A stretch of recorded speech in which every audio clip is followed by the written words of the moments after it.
Hey there, tech enthusiasts. Today, we are going to explore the exciting world of Qwenlm.ai, a cutting-edge AI platform that's changing the way we interact with technology. In this tutorial, we will show you how to start a new chat in Qwenlm.ai. So let's dive in and get started. First things first, open your browser and go to Qwenlm.ai.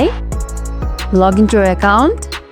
And this is how the homepage is like. Let's talk about Qwenlm.ai first. It's an innovative AI platform that allows you to have conversation with artificial intelligence. It's interactive, intuitive, and easy to use. To do this, click on the new chat button, which looks like a pen and a note that is located in top right corner. Here I am in the new chat, so let's make it the old one.